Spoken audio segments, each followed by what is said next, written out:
بسم اللہ الرحمن الرحیم۔ السلام علیکم ناظرین۔ حضرت داؤد علیہ السلام کے زمانے میں ایک بڑھیا تھی۔ اس نے ایک مرتبہ 3 روٹیاں اللہ کی راہ میں دے دی اور پھر آٹا گوندنے بیٹھ گئی۔ اچانک ہوا چلی اور اس کا سارا آٹا اٹھا کر لے گئی۔ بڑھیا حضرت داؤد علیہ السلام کے پاس فریاد لے کر پہنچی اور ہوا کی شکایت کی۔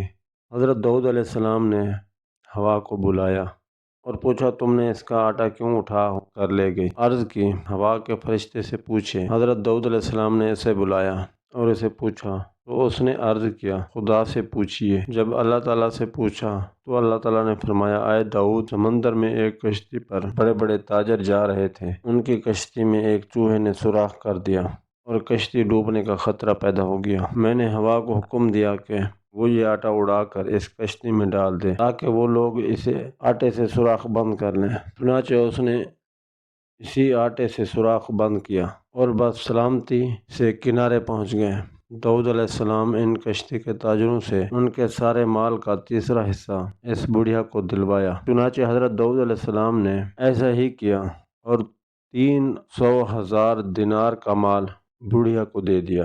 حضرت داؤد علیہ السلام نے فرمایا، یہ اس کے 3 روٹیوں کے صدقے کی برکت ہے۔ حضرت عکرمہ رضی اللہ تعالی عنہ فرماتے ہیں کہ ایک ملک کا بادشاہ بہت ظالم اور کنجوس تھا۔ اس نے اپنے ملک میں یہ اعلان کر دیا، کوئی بھی کسی فقیر یا مسکین پر کوئی چیز صدقہ نہ کرے، کوئی کسی غریب کی مدد نہ کرے۔ اگر کسی نے ایسا کیا تو اس کے ہاتھ کاٹ دوں گا۔ یہ خبر سن کر لوگوں میں سنسنی پھیل گئی۔ اب ہر کوئی صدقہ دینے سے ڈرنے لگا۔ ایک دن ایک سفید مجبور ہو کر ایک عورت کے پاس آیا اور کہا، اللہ کی رضا کی خاطر مجھے کچھ کھانے کے لیے دو۔ عورت بولی، ہمارے ملک کے بادشاہ نے اعلان کیا ہے کہ جو کسی کو صدقہ دے اس کے ہاتھ کاٹ دیے جائیں گے۔ فقیر نے کہا، تو مجھے اللہ عز و جل کی رضا کی خاطر کوئی کھانے کی چیز دے دو۔ عورت کو اس فقیر پر بہت ترس آیا۔ اس نے بادشاہ کی ناراضگی اور سزا کو پرواہ کیے بغیر اللہ کی رضا کے لیے اس فقیر کو 2 روٹیاں دے دی۔ فقیر دعائیں دیتا ہوا وہاں سے چلا گیا۔ جب بادشاہ کو یہ پتہ چلا کہ فلاں عورت نے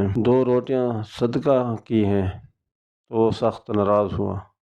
پھر اس نے اس عورت کو بلا کر اس کے ہاتھ کٹوا دیے اور اسی شہر سے بھی نکال دیا۔ اس عورت کا ایک شیرخوار بچہ بھی تھا جیسے اس نے اپنے کندھوں پر سوار کیا اور شہر سے باہر چلی گئی۔ راستے میں اسے بہت سخت پیاس لگی۔ پاس ہی دریا تھا۔ اس نے سوچا پانی ہی پی لینا چاہیے۔ یہ سوچ کر وہ دریا کے پاس گئی اور جھک کر اس میں پانی پینے لگی۔ جو ہی وہ عورت پانی میں ہاتھ کی طرف جھکے تو اس کے کندھوں پر سوار اس کا دودھ پیتا بچہ پانی میں گر گیا اور دریا نے اسے بھی اپنے ساتھ بہانا شروع کر دیا۔ یہ دیکھ کر عورت نے پریشانی کے عالم میں چیخنا چلانا شروع کر دیا۔ اتنے میں اس کے پاس 2 خوبصورت نوجوان آئے اور اس سے پوچھا، تم کیوں رو رہی ہو؟ اس نے بتایا کہ میرا دودھ پیتا بچہ دریا میں گر گیا ہے اور میرے ہاتھ میں نہیں ہے جن کی مدد سے میں اسے نکال سکوں۔ عورت کی یہ بات سن کر ان میں سے ایک نے دریا میں غوطہ لگایا اور تھوڑی بات ہاتھ میں ننھے منھے بچے کو اٹھاتے ہوئے واپس باہر نکالا گیا۔ عورت اپنے لاختہ جگر کو صحیح سلامت دیکھ کر خوش ہو گئی۔ اب دوسرے شخص کی باری تھی۔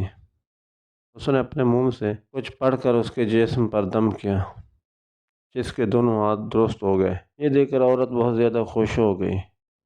ان سے پوچھنے لگی کہ اللہ کے نیک بندو، تم کون ہو؟ انہوں نے کہا کہ تو نے ہمیں نہیں پہچانا؟ اس نے کہا نہیں۔ انہوں نے کہا، ہم تمہاری وہ 2 روٹیاں ہیں جو تو نے اللہ کی راہ میں صدقہ کی تھی، جن کی وجہ سے مصیبت میں مبتلا ہوئے۔ آج انہی کی وجہ سے تجھے مصیبت سے نجات مل گئی۔ مزید ایسی ہی ویڈیو کے لیے ہمارے چینل کو سبسکرائب کیجیے۔ شکریہ۔